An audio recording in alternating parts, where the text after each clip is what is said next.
नमस्कार, मैं सैफ जाफरी हूं।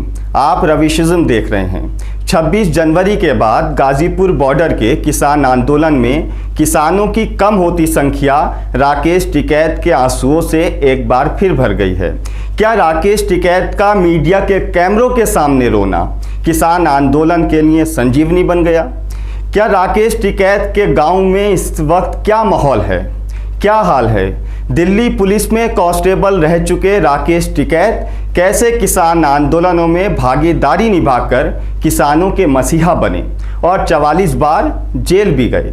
आज इन सब मुद्दों पर बात करेंगे। वीडियो शुरू करने से पहले आपने यदि अभी तक हमारे चैनल को सब्सक्राइब नहीं किया है तो अभी सब्सक्राइब कर लें, जिससे आने वाली वीडियोस आपको समय पर मिलती रहें।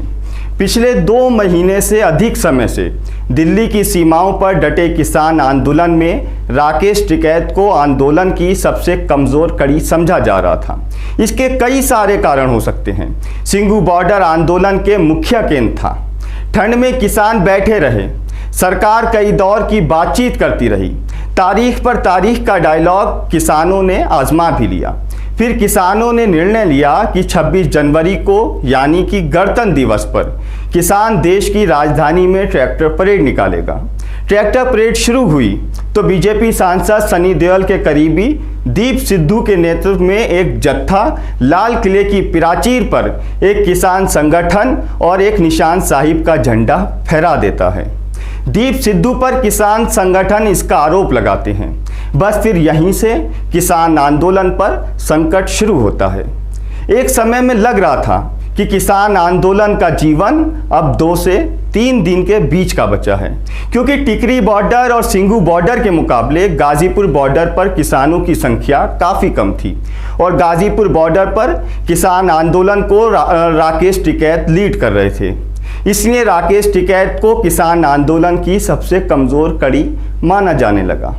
फिर लाल किला प्रकरण के बाद पुलिस राकेश टिकैत समेत कई नेताओं को हिंसा का आरोप लगाकर नोटिस भेजती है।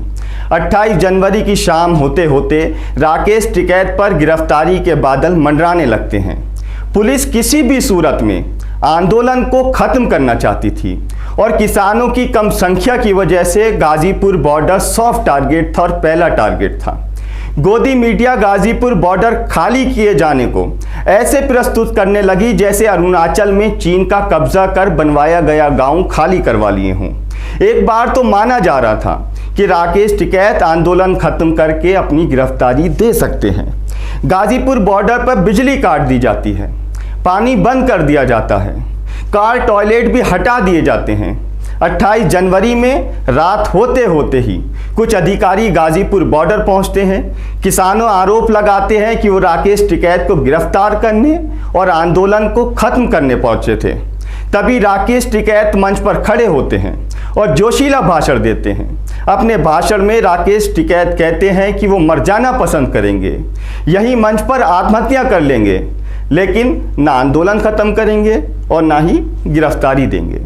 तभी राकेश टिकैत मीडिया से बात करते हुए फूट फूट कर रोने लगते हैं और आरोप लगाते हैं कि सरकार उनको परेशान कर रही है।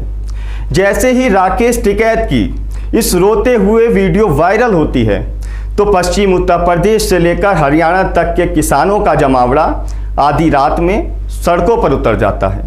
जिस गाजीपुर बॉर्डर पर रात 8 बजे तक किसानों की संख्या 5 से 6 हज़ार थी, उसी गाजीपुर बॉर्डर के किसान आंदोलन में रात के 12 बजे किसानों की संख्या 30,000 पार कर जाती है। किसान रजाई से बाहर निकलकर ट्रैक्टर, ट्रॉली, कार, बाइक और जिसको जो साधन मिलता है उससे गाजीपुर बॉर्डर पहुंचना शुरू हो जाते हैं। टिकैत क्यों रोए, ये टिकैत से बेहतर कोई और नहीं बताएगा।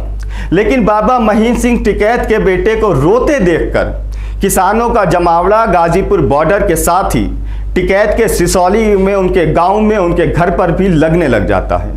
रात में 10 बजे तक हजारों किसानों की संख्या उनके घर के बाहर बाबा महेंद्र टिकैत अमर रहे, राकेश नरेश टिकैत तुम संघर्ष करो, हम तुम्हारे साथ हैं, इन गगनभेदी नारों के साथ राकेश टिकैत को हौसला दे रही थी। मीडिया रिपोर्ट्स में कहा जा रहा था कि भारतीय किसान यूनियन के राष्ट्रीय अध्यक्ष और राकेश टिकैत के बड़े भाई नरेश टिकैत शुरुआत में किसान आंदोलन को समाप्त किए जाने के समर्थन में थे, लेकिन भाई की आंखों में आंसू देख उन्होंने 29 जनवरी यानी कि आज सुबह 11 बजे मुजफ्फरनगर के राजकीय इंटर कॉलेज में किसान महापंचायत की घोषणा कर दी।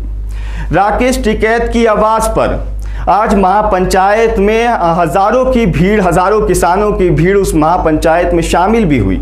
अब किसान आंदोलन का प्रमुख चेहरा राकेश टिकैत बन चुके हैं। बाबा महेंद्र सिंह टिकैत के बाद किसानों का ये पहला बड़ा आंदोलन है कि इस आंदोलन में राकेश टिकैत अपने आप को अकेला महसूस करके रो रहे थे या फिर बाबा महेंद्र सिंह टिकैत की कमी कहीं उनको महसूस हो रही थी। ये सवाल मैंने खुद गाजीपुर बॉर्डर पर आज से कुछ दिन पहले राकेश टिकैत से पूछा था। आप उनका जवाब सुनिए। आप बहुत समय के बाद किसानों का इतना बड़ा आंदोलन देखने को मिला है। आप बाबा टिकैत साहब के लड़के हैं। एक बात ईमानदारी से बताइए कि इतने बड़े आंदोलन में बाबा की तो याद आती होगी। हाँ आती है भाई, वे रहते तो और मजबूती से लड़ाई लड़ते। अकेला तो महसूस नहीं करते? नहीं, ऐसा नहीं, सब लोग हैं, उनके साथी हैं, उनके साथ में रहे आंदोलन में काम करने वाले लोग हैं, उनकी विचारधारा है। तो अच्छा, अगर बाबा टिकैत साहब इस समय जिंदा होते तो बहुत से किसानों का मानना है कि अब तक ये कृषि कानून वापस हो चुका होता। हाँ, मजबूती से और ज़्यादा अच्छी तरीके से बात हो सकती थी। राकेश टिकैत एक बार फिर सुर्खियों में है, लेकिन बहुत कम ही लोगों को ये बात पता है कि राकेश टिकैत किसान राजनीति में सक्रिय होने से पहले दिल्ली पुलिस में एक कांस्टेबल हुआ करते थे। दरअसल राकेश टिकैत मेरठ यूनिवर्सिटी से MA और LLB हैं। राकेश टिकैत 1992 में कांस्टेबल के पद पर नौकरी किया करते थे। पिता का राकेश पर काफ़ी प्रभाव था। 1993-94 में लाल किले पर पिता महेंद्र सिंह टिकैत के नेतृत्व में किसानों का आंदोलन चल रहा था, तो उन्होंने राकेश टिकैत ने इस आंदोलन में भी हिस्सा लिया था। जब सरकार ने आंदोलन खत्म करने का दबाव बनाया तो ये भी अपनी पुलिस की नौकरी छोड़कर किसानों के साथ आकर खड़े हो गए थे। पिता महेंद्र सिंह टिकैत की मौत के बाद उनके बड़े बेटे नरेश टिकैत को भारतीय किसान यूनियन का अध्यक्ष बनाया गया। इसके पीछे कारण है कि बालियान खाप के नियमों के अनुसार बड़ा बेटा ही मुखिया होता है। ऐसे में नरेश टिकैत अध्यक्ष हैं, लेकिन किसान यूनियन की असली कमान राकेश टिकैत के ही हाथों में है। सभी अहम फैसले राकेश टिकैत ही लेते हैं। नरेश टिकैत अध्यक्ष हैं तो वहीं राकेश टिकैत भारतीय किसान यूनियन के राष्ट्रीय प्रवक्ता हैं और फिलहाल दिल्ली में चल रहे किसान आंदोलन का एक मुख्य और अहम कड़ी कल रात के बाद से वो माने जा रहे हैं। कल रात में जो वीडियो वायरल होता है राकेश टिकैत का, उसने उनकी लोकप्रियता को जाहिर किया है कि आधी रात में इस ठंड भरे मौसम में कितनी बड़ी तादाद में किसान गाजीपुर बॉर्डर पहुंचे हैं और कितनी बड़ी संख्या में आज उनके गांव में महापंचायत चल रही है। इससे राकेश टिकैत की जो लोकप्रियता है उसका पता लगता है। और जो लोग राकेश टिकैत के आंदोलन को कम आंक रहे थे, उनके गाजीपुर बॉर्डर में किसानों की संख्या से लेकर जो तर्क दिए जा रहे थे उनको कमज़ोर आंकने के, राकेश टिकैत ने उन सारे आंकड़ों को एक बार फिर ध्वस्त किया है और गाजीपुर बॉर्डर के साथ ही राकेश टिकैत दिल्ली किसान आंदोलन का आज मुख्य बिंदु है। अगर आपको लगता है कि हम स्वतंत्र, निष्पक्ष, सच और सरकार से आपके सवाल पूछती पत्रकारिता कर रहे हैं, तो हम आपके सहयोग के हकदार हैं। नीचे सब्सक्राइब बटन पर क्लिक करें और चैनल को हमारे सब्सक्राइब करें और ये भी याद रखें कि आपका ये सहयोग देश के आने वाली मीडिया का, पत्रकारिता का भविष्य तय करेगा। नमस्कार।